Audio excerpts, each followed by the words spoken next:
Holiday spending is a trap. Don't go broke trying to make the holidays magical. Your kids won't remember all of the stuff that you financed on plastic. They will remember traditions and peace in your house. Give love, not debt. I just went on a vacation, which is so controversial when you're paying off debt. But you know what? There is a thing called balance. There's a thing called balance. And I truthfully believe that you should be able to live your life still and pay off your debt. Because for me, okay, I went to Vegas and I went to go see Illenium. Best concert of my life. Oh my God. Insane. If you're able to go to the Sphere and go see a DJ at the Sphere, insane, you guys. Literally insane. Anyway, besides the point. But I truthfully believe that you should be able to go and enjoy your life. Why? Why be upset? Why be sad? Why be depressed and paying off debt? No. You should be able to live your life and have fun, but it is about a balance, and you definitely have to save money for it, and you have to be responsible about it. Don't be putting vacations on credit cards. Okay, this girl is $13,000 in debt and she still wants to give some financial lecture? First you need to deal with your debts and only then think about how to relax. Because that way you'll just drive yourself even deeper into debt.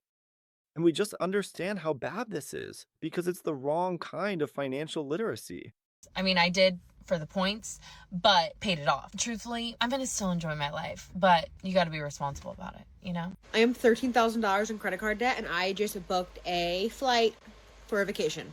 And I have a mix of feelings about it.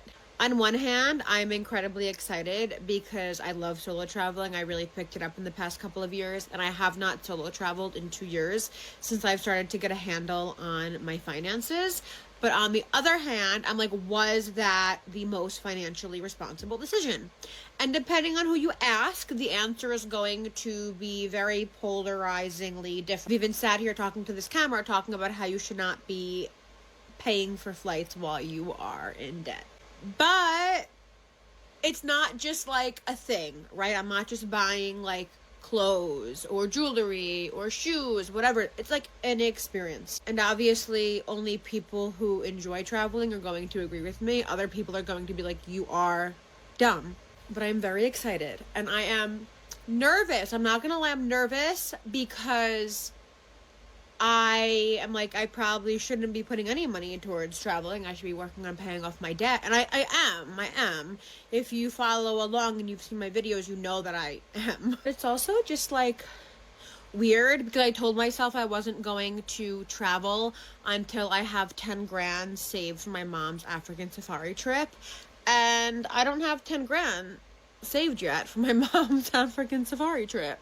And I was just on the phone with her, like, should I book the flight? And obviously I couldn't tell her about the African safari trip because that's a surprise for her. But yeah, so this summer I will be traveling for a week to Guatemala. I'm sure I will post many, many videos about my week in Guatemala. Maturing is realizing social media is truly ruining y'all. Not even just social media, Instagram specifically. Because when Lotto said bitches only wait on their birthday to go out of town, I never gave a fuck. Because yes, I'm going to wait till my birthday to go out of town, baby. I'm a college student. I work a 9 to 5. I'm not rich. My goal is to save money, not to spend all of my money, okay? Y'all letting social media ruin y'all. I say this because y'all think just because you got a million fucking highlights of all these vacations and shit, that means that you need to be on a fucking vacation every fucking month of the year, gang. Which means you need to be requesting our work every month of the year, gang. Instagram is not a financial plan. We see people taking out huge loans just to create that perfect Instagram image to look cool in front of others. But we just understand that you shouldn't go into debt for some pretty picture, because the one shouting about responsibility is often the one deepest in financial debt. Which means you're not getting paid for working every month of the year, gang. That shit not realistic at all, gang. It's really not. Y'all be letting social media get to your motherfucking head, and guess what? You're gonna be stuck in that fucking check-to-check lifestyle. Keep listening to motherfuckers. Ain't no shame in only waiting till your birthday to go out of town, baby. Ain't no shame in that. Because I know that you're not the one that's broke. The broke motherfuckers is them same motherfuckers that's going on vacations every month of the year, getting their hair done every month of the year, getting all these fucking crazy-ass maintenance every month of the year, going out of their way to impress social media every month of the year, just to have 2,000 followers, gang. It gets to a point. So yes, I'm gonna wait till my birthday to go out of town, baby. Wanna know why? Because I'm not rich, like I said. So I'm not here to impress nobody but my motherfucking self and my future, baby. So if the only way I'm gonna be able to save money is by going out of town one time of the year, that's what the fuck I'm gonna do. You can continue to impress every motherfucker else that don't give a piss or shit about you.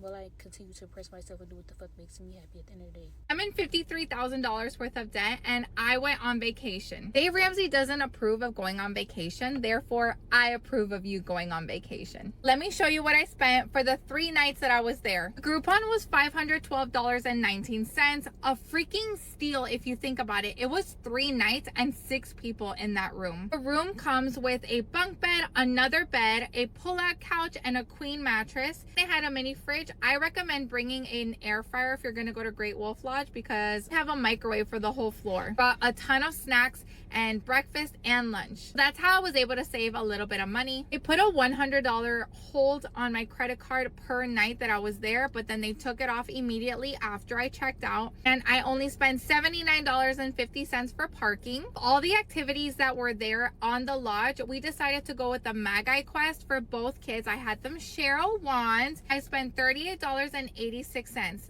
Magi Quest was so worth the money. They had so much fun running around the entire place, unlocking different clues and finding different things. Then I spent $17.67 for my daughter to go on the adventure trail. For my kids, it was not worth the money. She has a ton of debt, but she's counting every penny she spent at the cafe. She spent $1,000 in just 3 days of vacation. And with that kind of logic, people stay in debt for their entire lives. We're seeing the wrong kind of financial literacy. She was too freaked out and scared. Now we go to food. Every single night we went out to eat. The first night we went there, we bought McDonald's and my husband paid for that, so I'm not including that in the numbers. The second night was my daughter's birthday and we went out to Chili's. I spent $126.01. Next day we had pizza in the room and I spent $49.27. Purchased this on the lodge because I just didn't want to drive anywhere and it was so freaking good. And on the drive back we had Burger King and I spent $42.53. In total, I spent $923.58. My husband sent me $355, so out of pocket, I spent $568.58. Honestly, I think everything turned out amazing. I had such an amazing time, and I do not regret going on vacation while I'm paying off debt because I know that the kids and I made such great memories there. It was way better than a birthday party. Have to clean up any mess. And overall, I spent less than I would have on an actual party. I'd like to follow along on my journey to pay off $53,000 worth of debt. Hit that follow button and I'll see you back here next time. Love you guys so much. Bye. I mean, everybody deserves a vacation after a while. This is my very first time ever being on a vacation. What do you think humanity is? I'm so confused. We are barely born just fighting survival in this world. A few hundred years ago, you would have been on I just wanted to treat myself. I've been working hard constantly. I want you to go on vacation. I celebrate vacation. I hope you do. You do not deserve it or entitled to it. From working hard constantly, at that point, I was doing my internship to your pay. and 2 jobs. I was doing 2 full-time jobs and an internship. Congratulations. You're entitled to the paycheck that you got from it. Well, what you choose to do with don't get paid. What you choose to do with the paychecks that you receive is up to you and not an entitlement. I don't give a I don't think it's entitlement whenever I feel like I just can have and you're struggling to pay your mortgage. I think that is you feeling like you're entitled and wanting to live like everyone else when you simply cannot afford to, and it is not something that you are all of a sudden bestowed upon in this world when you are born, saying, oh, you get 1 Hawaii, you get 1 Florida. Did Caleb go too aggressive on this girl even though she's very rude? I left the UK in July, moved to New Zealand, fell into a depression, went to South Africa and rediscovered my identity, went back to New Zealand, fell back into a depression and fled the country to Vietnam. She traveled to different countries because of stress, and we get that mental health is important. But people don't have the money to fly all over the world just to film TikToks about it. I think when you're stressed, it's better to throw yourself into work or something you love doing. Plus, if you work more, you'll actually be able to pay off all your bills. I lived my best motherfucking life in Vietnam for the last 2.5 months. Then My mum came to visit me and I met her in Australia. Thought I was going to hate Australia. Ended up fucking loving Sydney. I'm going to go back. Now I'm back in New Zealand. And the only thing keeping me afloat is this hat. Strawberry shortcake. I got this from a designer called Diana Soboke in South Africa. And it's been sitting in storage in New Zealand whilst I fled the country for my mental health. But she's slowly coming back. And this hat, you need one. I'll link it for you if you want one. She is in South Africa though. But she'll post it, yeah. Yeah. International shipping.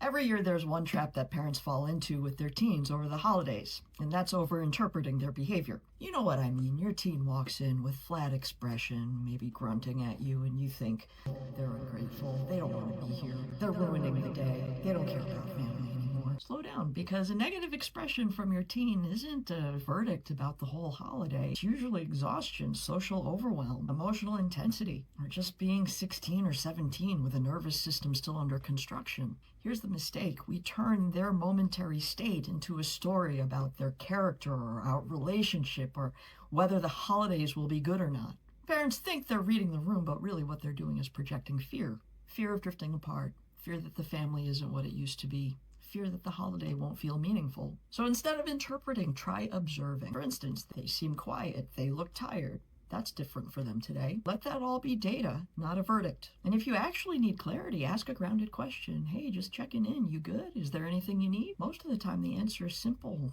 and not about you. So I saw this video of this girl saying that she can't tell that people are going through financial woes or difficulties because she's still seeing people like buying stuff and booking vacations and trips and all that. People are still broke, okay? People are still financially going through it, but we just don't give a fuck. Okay?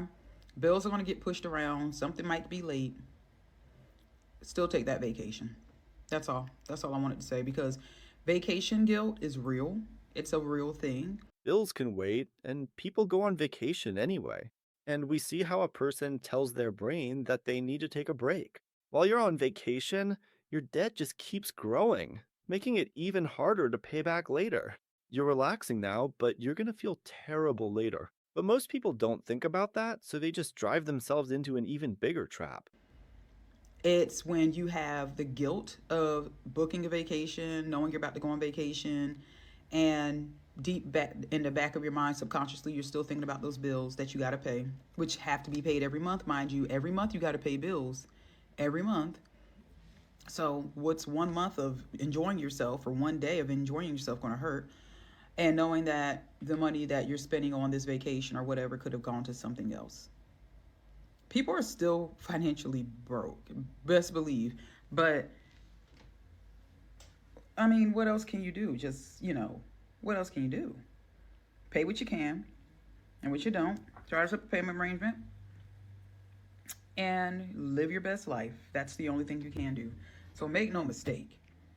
People are just choosing they're just prioritizing for the one time out of a whole week, or maybe 3 days out of a whole entire year, they're prioritizing themselves for once. And they're putting their mental health ahead of their financial difficulties, ahead of their bills. Don't let vacation guilt get to you. That's all. This comment, absolutely, it's like insane. Or they say, well, I know that they're going to give me money, so I can't give them money, so I'll get them a voucher. Great. Now I get something that I don't want, that I have technically paid for, and can only use in one place for something that I don't want by a certain time. Like, make that make sense. Like, no, please, stop with the bullshit. The whole Christmas thing is made up for the bigwigs to get rich, and for the minions like us to stay small. Imagine spending like thousands of dollars to go on a vacation that you've been planning for years, you've been super excited about, and then the second you get home and you tell people about your trip, the first thing they do is be like, oh, that's a tourist trap, right? You only did like the touristy stuff. You didn't actually live like the locals when you were there.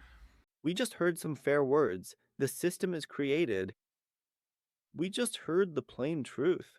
The system is designed to keep poor people poor. MAGA voters voted for Trump, who maintains an order so that rich people get even richer and poor people get even poorer. And we see that people supported all of this themselves. So what? If someone wants to spend their own time and their own money to go on a river cruise and drink wine, eat chocolate, watch sunset at the Eiffel Tower, go go-karting around Tokyo, try overpriced food in London, I don't know. So what? If that's what someone wants to do with their time and their money, that's totally fine. I don't know. I get so frustrated when someone's super excited to share something they did, and the first thing someone mentions to them is like, well, why did you do that when you could have done A, B, and C? Like, they already spent their money. They already did it. They're happy. If someone's coming to you and they're like, I'm planning a trip here, can you help me out? Then yes, give your input. If they haven't spent money on something yet and you want to be like, you know, I actually don't personally think that that would be worth it to spend your money on, sure. But if they already spent their money and if they already did the thing, be excited for them. Like, come on, grow up. If you're gonna go into debt for Disney World, you might as well do it the right way. And what do I mean by the right way? I see this mother mouse take up so much money from people, it's not even funny. So then how would I do it if I was gonna go into debt for this mouse? Well, the first thing I would do is buy VIP Park Pass. If you're waiting in lines and still spending $5,000, what are we doing, bro? Number 2, stay at the Four Seasons. Very simple premise here. Stay in a luxury hotel, you don't have to deal with the noise or the crowds. You come back, you sleep a wonderful night, have your little Mickey breakfast, and then come back in the morning. And the last thing I would do is if you're already spending this money, avoid the merch. You don't have to leave with a million things out at Disney. You're never gonna use this stuff anyways. Thank you. So our biggest regret on leaving the UK to come travel in Thailand, I mean, we gave up our jobs, we gave up our rented accommodation, we come to Thailand thinking it's going to be absolutely amazing. Obviously, perfect weather all the time, perfect beaches. I mean, sat here looking at the fish behind me, here, really affordable. Thailand's absolutely amazing, but we've been thinking, after reading a lot of the comment section, is that our biggest regret on coming to Thailand and giving up everything in the UK, giving up the pay-where-you lifestyle, to come travel Thailand and work out how we're going to actually be able to maintain an income on travelling. But our biggest regret would probably be that we didn't do it sooner, because if we did it sooner, we'd have been happier a lot sooner. And travelling Thailand is great, and there's nothing you can say about travelling Thailand that is actually negative, because it's great. We'll see you in the next one. He went to Thailand and is advising others to do the same. But, you know, traveling isn't just a privilege. Many people have financial issues they haven't settled yet, like debts and other things. I think you need to settle all those financial matters first, so you don't end up panicking later, wondering where all your money went. And then remembering that cocktail you had on the beach? I think you just need to get everything settled financially before you start thinking about anything else. One of the biggest mistakes I see with people traveling abroad is that they pay Verizon or AT&T $10 a day for data when they could be getting an eSIM for like $15 for the whole month, or a local SIM card if your phone has a slot for it. But that's one of the easiest ways to overspend on your trip. Personally, I use Mint Mobile, and they're the only companies whose international passes I'll buy because they're actually decently priced. But for eSIM companies, I recommend Olafly. My name's Faye and I'm in £30,000 worth of debt, and last week I did a ChatGPT challenge for myself to see if I would spend less. I spent £60.77 as opposed to the £100 that I normally spend, and I didn't need any top-ups at all, which was just absolutely fantastic. This week I have spent the extra £40 I would have normally spent, just on little bits here and there to top up, because we're going away tomorrow, so we've not had a full week of food needed, and so that managed to tide us over. And so I've now officially saved £100 on my food bill because I've not had to buy another £100 worth of food this week. So I'm just shocked by that, to be honest, and it's definitely something I'm going to be continuing to do as we go on. I've just fueled up my car now. I've spent £60 because we're going on holiday tomorrow. We're going to Wales, which is something that's been pre-booked. And I'm super excited because I don't believe that we should have to miss out just because we're in debt. As long as we're working towards paying things off and not getting into more debt, then I don't see an issue. So I'm super excited. My children are super excited. My boyfriend's super excited. I've not managed to see him recently because he's been working loads and he doesn't actually live near us. He lives about 2.5 hours away. So yeah, it would just be such a nice break to just not have to think much about anything. Let's talk about some things that I wish I knew before I solo traveled 21 countries. My first and honestly my biggest thing is meeting people. So I actually chose to go to the off season in a lot of the places I went, like Southeast Asia, so that it was a little bit cheaper. And for the most part in the beginning of my trip, I stayed in hostels, and honestly, I did not meet as many people as I thought I would. She's happy about the trip, even though she's in debt. And you know, people shouldn't have to choose between a vacation and poverty. But as you can see, store prices are rising while wages stay the same. And Trump did all of this. He did it on purpose so that people would be depressed and have no money. In the second half of my travel year, I actually found this app called Trip BFF, and this is where I made most of my friends traveling, honestly, because you can see who's there while you're there, or you can like find and join groups before you go, and then you kind of already have people who you know once you get there. And for me, that was so helpful because it kind of got rid of that anxiety of like, oh my gosh, when I get there, I don't know what to do, I don't know what's around, I don't know anything, and I'm alone, you know? So that was one of the favorite things that I found while traveling. And actually I just moved to Hawaii for school and I still use it here, and I'm literally still meeting new people every week. I honestly have so many more tips, but if you have any questions, comment down below and follow for more. Please let me know in the comments what you think is better, living life and traveling to the fullest, or living a balanced life, spending wisely, and having a financial safety net. I'm curious to hear your thoughts. Leave them in the comments, as always. Subscribe to the channel and stay tuned for more great videos.